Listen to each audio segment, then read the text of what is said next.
ក្រុមហ៊ុនហ្នឹងពួកគាត់អាចក្នុងការធ្វើការជីកកោះកាយទៅទៀតអញ្ចឹងទៅពួកគាត់លើកអសើរយើងថាអូអូនល្អមកជួយផ្សព្វផ្សាយឲ្យអត់មានយកអីទេហើយសង្ឃឹមថាថ្ងៃក្រោយទៀតនឹងជួយបានផ្សព្វផ្សាយដល់សហគមន៍ដែលកំពុងមានបញ្ហាតទៅយុវជនសីឡង់ឌីរស់នៅភូមិវ៉ាយាវឃុំដំរីស្លាប់ស្រុកកំពង់ស្វាយខេត្តកំពង់ធំឡង់ឌីមានអាយុ23ឆ្នាំជានិស្សិតឆ្នាំទី4នៃវិទ្យាស្ថានមួយនៅខេត្តកំពង់ធំក្រៅតែជានិស្សិតឡង់ឌីបានចូលរួមបណ្ដាញពលរដ្ឋអ្នកសារព័ត៌មានជាមួយមជ្ឈមណ្ឌលកម្ពុជាដើម្បីប្រព័ន្ធផ្សព្វផ្សាយឯករាជ្យក្នុងតួនាទីជាពលរដ្ឋអ្នកសារព័ត៌មានតាំងពីឆ្នាំ2023មកម្ល៉េះយុវជនរូបនេះបានចូលរួមយ៉ាងសកម្មក្នុងការរាយការណ៍ព័ត៌មានពីសហគមន៍របស់គាត់ខ្ញុំមុនដំបូងឡើយគឺមានការណែនាំពីបងម្នាក់ដែលគាត់នៅខាងអង្គការស្តង់ត្រាល់ហើយគាត់បានណែនាំថាអូនមានលីងមួយដែលខាង CCM គេកំពុងតែរើសដែលជាអ្នកសរសេររឿងអ្នកតែនិពន្ធរឿងអីអញ្ចឹងឬក៏ជា CJ អញ្ចឹងគាត់បោះមកថាអាចឲ្យខ្ញុំសាកល្បងបានពួកខ្ញុំគឺជាយុវជនសកម្មអញ្ចឹងគាត់ថាអាចថាដាក់ពាក្យលេងទៅកែងជាប់ហើយទទួលបានបទពិសោធន៍ថ្មីពីខាង CCM វិញគាត់ណែនាំថាស្ថាប័នហ្នឹងគឺល្អដែលបណ្ដុះភាគច្រើនគឺបណ្ដុះជាអ្នកព័ត៌មានតែម្ដងពេលដែលយើងចូលជាពលរដ្ឋអ្នកសារព័ត៌មានយើងបានរៀនសូត្រច្រើនទាំងចំណេះដឹងនិងបទពិសោធន៍យើងអាចមានការបណ្ដុះបណ្ដាលផ្សេងៗពីគ្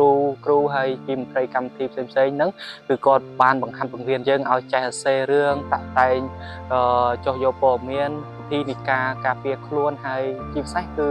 ទាក់ទងនឹងការការពារខ្លួនទៅលើប្រព័ន្ធ digital ផងដែរហើយមួយវិញទៀតយើងបានចុះទៅតាមសហគមន៍នានាយើង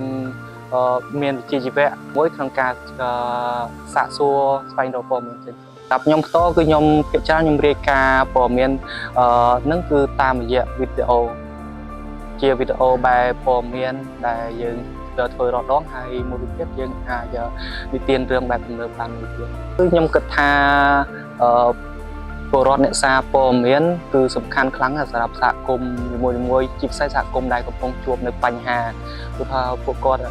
នៅសហគមន៍ហ្នឹងគាត់កំពុងជួបបញ្ហាគេបញ្ហារឿងដីរឿងភ្លីរឿងព្រៃឈើការកាប់ព្រៃផ្សេងនៅពេលដែលគាត់ស្វែងរកនៅប្រព័ន្ធផ្សព្វផ្សាយណាមួយអញ្ចឹងគឺភាគច្រើនគឺខាងកាសែតអីផ្សេងយើងមិនវាយតម្លៃគាត់ឬក៏នេះទេតាមការលើកឡើងរបស់គាត់មកគឺពួកគាត់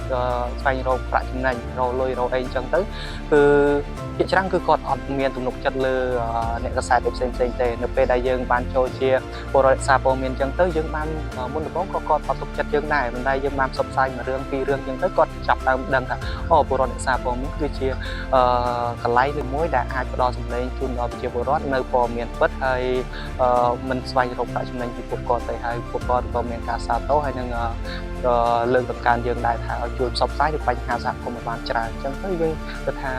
តួនាទីជាពលរដ្ឋសារព័ត៌មានគឺល្អមែនទែនហើយយើងនឹងបន្តទៅទៀតមុខទៀតគឺសម្រាប់ខ្ញុំផ្ទាល់ចំពោះឧបសគ្គដែលក្នុងនាមជាពលរដ្ឋសារព័ត៌មានវាមានតែប៉ុន្តែវាមិនច្រើនហ្មងទេតកតងទី1គឺការចូលសហគមន៍យើងទៅឆ្ងាយអញ្ចឹងទៅយើងពិបាកក្នុងការធ្វើការតំណែង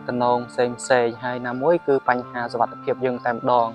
ហើយមួយយ៉ាងទៀតនៅពេលបច្ចុប្បន្នហ្នឹងក៏យើងស្ថិតនៅក្នុងការតាមមើលឬខ្លំមើលពីសំណាក់អាជ្ញាធរឬមន្ត្រីផ្សេងដែរអញ្ចឹងតាដែលជំរុញឲ្យយើងបន្តในការងារដែលជា CJ ឬក៏ពលរដ្ឋសារព័ត៌មានហ្នឹងគឺព្រោះយើងចង់ឃើញសហគមន៍មួយឬក៏តាមមូលដ្ឋានរបស់យើងហ្នឹងមានភាពយុត្តិធម៌ហើយដែលអាចថាភាពត្រឹមត្រូវតែងតែយកឈ្នះនៅភាពអាក្រក់អញ្ចឹងណាមួយដោយសារតែយើងសង្កេតឃើញថានៅតាមសហគមន៍នានាភាគច្រើនអ្នកមានលុយមានអំណាចហ្នឹងគៀបស្កត់អ្នកក្រអញ្ចឹងយើង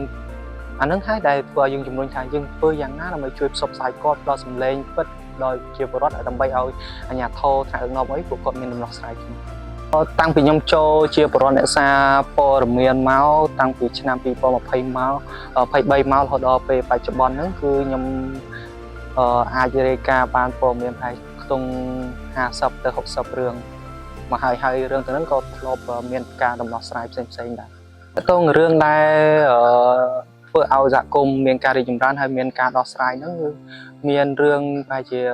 ច្រើនដែរ គឺឧទាហរណ៍ថាមានរឿងដែលខ្ញុំធ្វើកន្លងមកឧទាហរណ៍ថារឿងមិនជាឧទាហរណ៍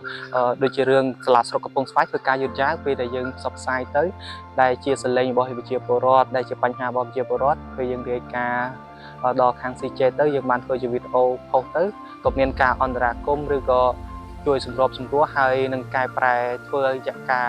ខាងសាលាស្រុកដែរធ្វើពួកគាត់នឹងកែសម្រួលហើយធ្វើការឲ្យបានលឿនជាងមុនហើយទៅតងរឿងការចាក់សម្រាមនៅអាកាសយានដ្ឋានវាវហ្នឹងពេលយើងរាយការណ៍ទៅពួកគាត់បានធ្វើការលើការងារហ្នឹងហើយបានប្រមូលកាយហើយចាក់បិទលែងឲ្យមានការចាក់សម្រាមតទៀតរឿងដែលខ្ញុំបានរាយការណ៍ទៅតងតែមានមោទនភាពឬក៏មាន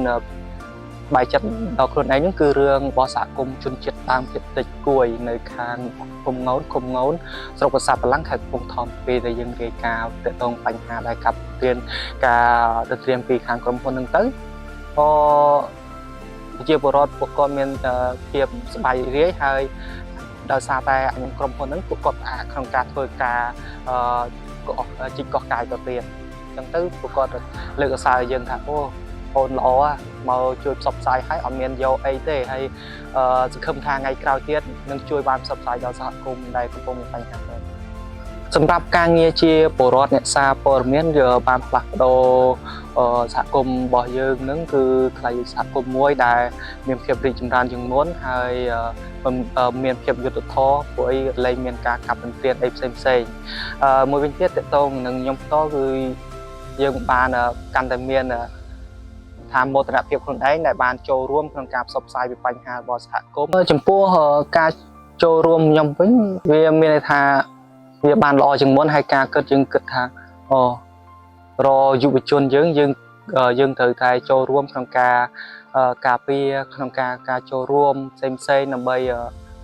ឲ្យប្រទេសជាតិយើងមានការរីកចម្រើនទៅមុខហើយក្នុងនាមខ្ញុំធ្វើជាពលរដ្ឋអ្នកសារព័ត៌មានហ្នឹងយើងចង់ឃើញថាសហគមន៍របស់យើង